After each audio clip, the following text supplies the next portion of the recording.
নমস্কার বন্ধুরা আমার নাম ঋতু এবং এটি আমার দ্বিতীয় বিবাহ।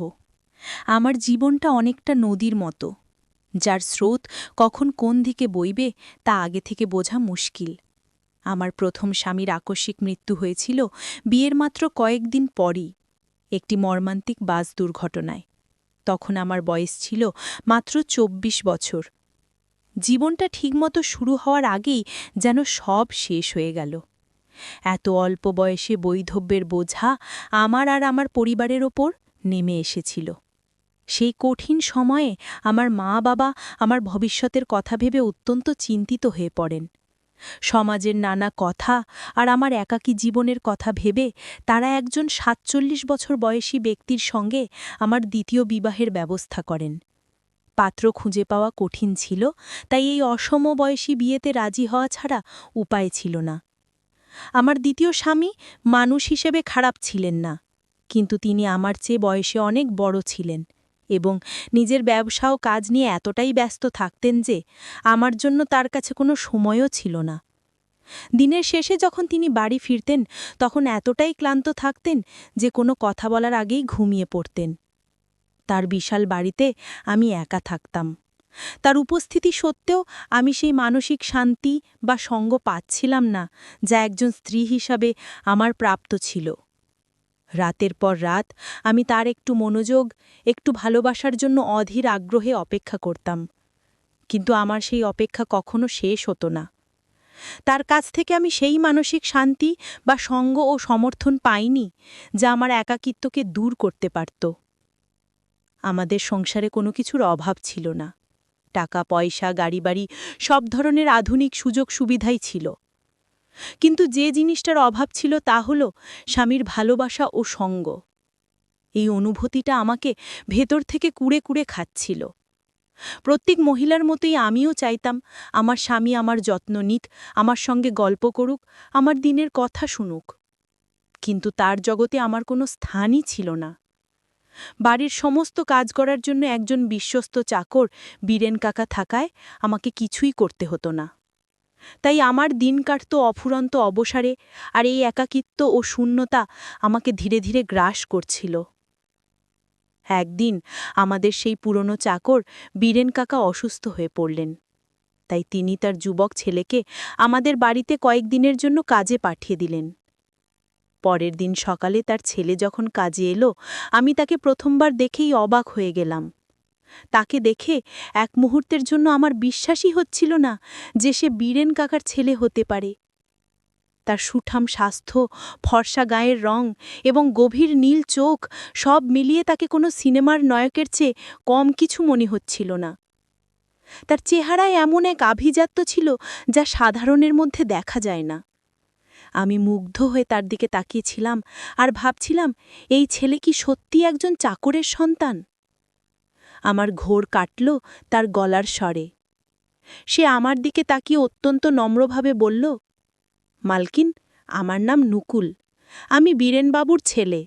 বাবা হঠাৎ অসুস্থ হয়ে পড়েছেন, তাই তিনি আমাকে কয়েকদিনের জন্য আপনার বাড়ির কাজ দেখাশোনা করতে পাঠিয়েছেন। আপনি কোনো চিন্তা করবেন না, আমি আমার বাবার মতোই সততা ও নিষ্ঠার সাথে নিজের সব দায়িত্ব পালন করব। আপনাকে অভিযোগ করার কোনো সুযোগ আমি দেব না। আমি তাকে ভেতরে আসতে বললাম এবং নিজে ধীর পায়ে গিয়ে সোফায় বসলাম। সে ভেতরে এলে আমি তার সম্পর্কে আরও জানার আগ্রহ থেকে জিজ্ঞেস করলাম, তোমার নাম তো নুকুল বললে, তুমি পড়াশোনা কি করেছ? আগে কোথাও কাজ করার অভিজ্ঞতা আছে? বাড়ির সব ধরনের কাজ তুমি ঠিকমতো সামলাতে পারবে তো? সে আমার সব প্রশ্নের উত্তর খুব শান্তভাবে আর আত্মবিশ্বাসের সাথে দিল। বলল, মালকিন, আপনি একদম নিশ্চিন্ত থাকুন, আমি বাড়ির সমস্ত কাজ খুব ভালোভাবে করতে পারি। বাবার কাছে আমি সব শিখেছি, আপনাকে আমার কাজে হতাশ হতে হবে না। তার কথা বলার ধরন আর আত্মবিশ্বাস দেখে আমার ভালো লাগল। আমি তার দিকে তাকিয়ে হালকা হেসে বললাম, ঠিক আছে, তুমি বাড়ির কাজ তো করবেই, কিন্তু তুমি কি জানো, বাড়ির কাজের চেয়েও বেশি জরুরি হল বাড়ির মালিকের সম্মান করা এবং তার মনের কথা বোঝা। তুমি কি তোমার মালিকের একাকিত্ব দূর করতে পারবে? তার মনের যত্ন নিতে পারবে? আমার কথার মধ্যে যে একটা গভীর অর্থ লুকিয়েছিল সেটা হয়তো সে বুঝতে পারেনি। নকুল সরলভাবে উত্তর দিল, মালকিন, আমি আমার কাজ খুব নিষ্ঠার সাথে করব এবং আপনাকে আমার কাজের মাধ্যমে খুশি রাখার সব রকম চেষ্টা করব। এরপর নকুলকে তার সমস্ত কাজ বুঝিয়ে দিলাম এবং সে মনোযোগ দিয়ে কাজ করতে শুরু করল। কিন্তু সেদিন থেকে আমার রুটিনে একটা পরিবর্তন এলো। আমার দৃষ্টি সারাক্ষণ তার ওপরেই আটকে থাকত। আমি প্রায়ই সোফায় বসে বই পড়ার ভান করে তাকে আর চোখে দেখতাম। আমি বুঝতে পারছিলাম না আমার নিজের মধ্যে কি পরিবর্তন আসছে। নকুল কিছুক্ষণের জন্য চোখের আড়াল হলেই আমার কেমন যেন অস্থির লাগত।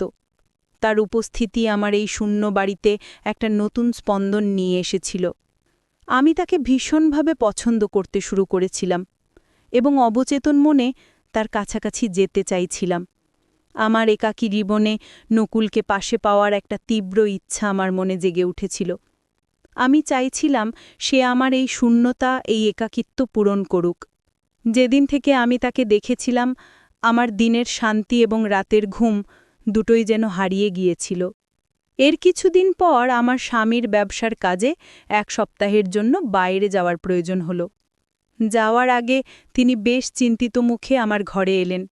আমি তার চিন্তার কারণ জানতে চাইলে তিনি বললেন, আগে যখনই কাজের জন্য বাইরে যেতাম, বীরেন কাকা তোমার খেয়াল রাখার জন্য বাড়িতে থাকতেন, তাই আমার কোনো চিন্তা হতো না। কিন্তু এখন তিনি অসুস্থ, তাই একটু ভাবনা হচ্ছে। বীরেন কাকার নাম শুনে আমি স্বামীকে আশ্বস্ত করার জন্য বললাম, কোনো সমস্যা নেই, বীরেন কাকা নেই তো কি হয়েছে, নকুল তো আছে। সে খুব ভালো আর দায়িত্বশীল ছেলে। আপনি নিশ্চিন্তে আপনার কাজে যান, আমার জন্য একদম ভাববেন না। নকুল আমাদের পুরনো চাকরের ছেলে। সে আমার খুব ভালো খেয়াল রাখবে। আর আমি তো এখন বড় হয়েছি, নিজের যত্ন নিজেই নিতে পারি। আমার কথা শুনে আমার স্বামী কিছুটা আশ্বস্ত হলেন। তিনি যাওয়ার আগে নকুলকে ডেটে আমার সব প্রয়োজনের দিকে নজর রাখতে বললেন এবং আমাকে একা রেখে কোথাও যেতে বারণ করে তার কাজের জন্য অন্য শহরে চলে গেলেন। স্বামীর চলে যাওয়ার পর আমি যেন হাফ ছেড়ে বাঁচলাম। ঘরে বসে মোবাইলে ভিডিও দেখছিলাম, কিন্তু আজ কিছুতেই মন বসছিল না। আমার ভেতরের একাকিত্ব আর অস্থিরতা আমাকে ঘিরে ধরেছিল।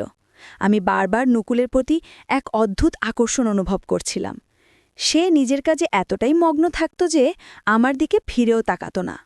তাকে কিভাবে আমার মনের কথা বলবো বা তার মনোযোগ আকর্ষণ করব তা আমি বুঝতে পারছিলাম না। তাই আমি তার দৃষ্টি আকর্ষণের জন্য একটু ভিন্ন পথ বেছে নিলাম।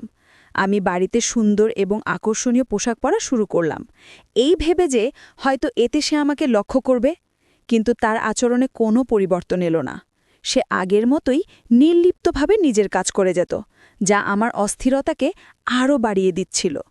অবশেষে একদিন আমি আর থাকতে না পেরে নকুলকে নিজের ঘরে ডাকলাম এবং আমার মনের সব জমানো কথা, আমার একাকিত্ব, আমার কষ্ট সব কিছু তাকে বলার সিদ্ধান্ত নিলাম।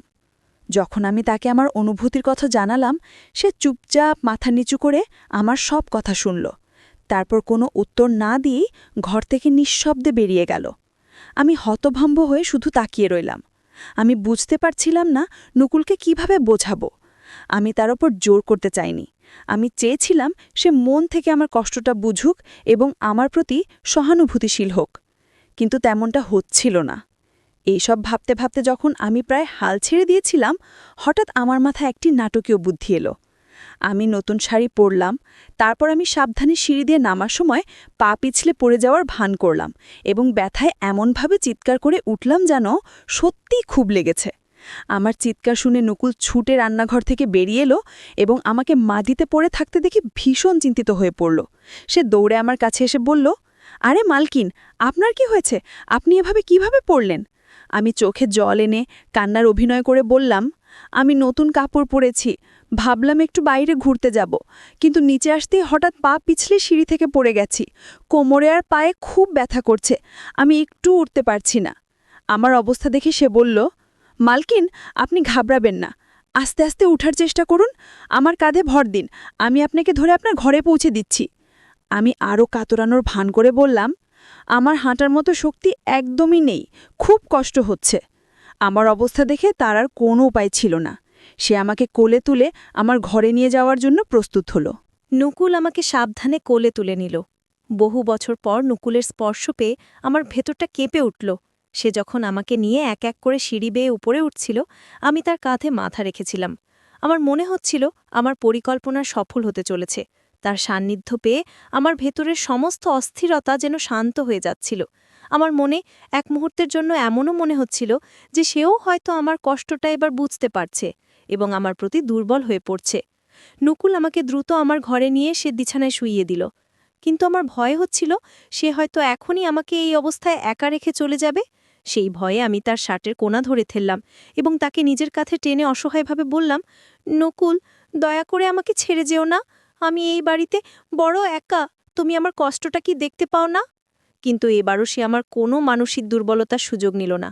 সে খুব শান্তভাবে আমার হাত ছাড়িয়ে দিয়ে বলল, মালকিন, আপনি একদম চিন্তা করবেন না। আপনি বিশ্রাম করুন। আমি এখনই একজন ভালো ডাক্তারকে ফোন করে ডেকে আনছি। এই বলে সে ঘর থেকে বেরিয়ে গেল। প্রায় ১.৫ ঘন্টা পর নকুল যখন বাড়ি ফিরল, তখন তার সঙ্গে একজন মহিলা ডাক্তারও ছিলেন। ডাক্তার আমাকে ভালো করে পরীক্ষা করলেন এবং বললেন, ভয়ের কিছু নেই, আপনার শুধু সামান্য আঘাত লেগেছে, কোনো হাড় ভাঙেনি। আমি আপনাকে ৪ দিনের জন্য ব্যথার ওষুধ লিখে দিচ্ছি। আপনি ঠিকমতো বিশ্রাম দিলেই কয়েকদিনের মধ্যে সম্পূর্ণ সুস্থ হয়ে যাবেন। ডাক্তার প্রয়োজনীয় ওষুধপত্র দিয়ে চলে গেলেন। তিনি চলে যাবার পর আমি নকুলকে জিজ্ঞাসা করলাম, এই ডাক্তার কে? তুমি তাকে কোথা থেকে নিয়ে এলে? নকুল আমার দিকে তাকিয়ে শান্তভাবে যে উত্তরটা দিল, তা শোনার জন্য আমি প্রস্তুত ছিলাম না। সে বলল, মালকিন, উনি আমার স্ত্রী। আমি ভাবলাম এই বাড়িতে আপনার দেখাশোনা করার জন্য একজন পুরুষ থাকাটা শোভনীয় নয়, তাই আমি আমার স্ত্রীকেই ডেকে নিয়ে এসেছি। এখন থেকে ও আপনার খুব ভালো করে যত্ন নেবে। আপনার কোনো রকম অসুবিধা হবে না, আপনি শুধু বিশ্রাম করুন। এরপর সে তার স্ত্রীর দিকে তাকিয়ে বলল, শোনো, মালকিনের ভালো করে খেয়াল রেখো। ওনার হাঁটতে চলতে কষ্ট হচ্ছে। ওনাকে বাথরুমে যেতে সাহায্য করো এবং তার সব প্রয়োজনের দিকে নজর রেখো। আমি অবাক হয়ে হতভম্ব হয়ে নকুলের দিকে তাকিয়ে রইলাম। এরপর নকুল আমার দিকে ফিরে খুব ধীর কিন্তু স্পষ্ট গলায় বলল, মালকিন, আমরা গরিব হতে পারি, কিন্তু আমরা নিজেদের সীমা এবং নীতির মর্যাদা দিতে জানি। আমি একজন বিবাহিত পুরুষ এবং আমার স্ত্রীর প্রতি আমি সারা জীবন বিশ্বস্ত থাকতে চাই। আপনি ধনী হতে পারেন, কিন্তু সম্পর্কের প্রতি সম্মান এবং সততা থাকাটা তার চেয়েও অনেক বেশি জরুরি। এই কথাগুলো বলে নকুল ঘর থেকে বেরিয়ে গেল। এরপর থেকে নকুলের স্ত্রী আমার যত্ন নিতে শুরু করল, আর নকুল আগের মতোই বাড়ির সমস্ত কাজ করতে লাগল। তাদের দুজনের সততা আর আত্মসম্মান বোধ আমার চোখের সামনে একটা বড় আয়না তুলে ধরেছিল। তাদের দুজনের মাধ্যমে আমি একটা শিক্ষা লাভ করেছিলাম যে জীবনের পথে একাকিত্ব বা মানসিক শূন্যতা আসতেই পারে, কিন্তু ভুল পথে হেঁটে বা অনৈতিকভাবে সেই শূন্যতা পূরণ করার চেষ্টা করলে পরিণামে আত্মগ্লানি ছাড়ার কিছুই পাওয়া যায় না। নিজের মর্যাদা, নীতি এবং অন্যের বিশ্বাসকে সম্মান করাই হলো প্রকৃত মনুষ্যত্ব। সত্যিকারের সম্মান ও সুখ আত্মসম্মান এবং সঠিক পথেই অর্জিত হয়। বন্ধুরা, ভিডিওটি আজকের মতো এখানেই শেষ করলাম। পরবর্তীতে আরও সুন্দর সুন্দর এবং শিক্ষামূলক ভিডিও পেতে একটা লাইক দিয়ে আমাদের SMAGK চ্যানেলটি সাবস্ক্রাইব করে সাথেই থাকবেন। দেখা হবে পরের দিন নতুন কোনো ভিডিওতে। ধন্যবাদ।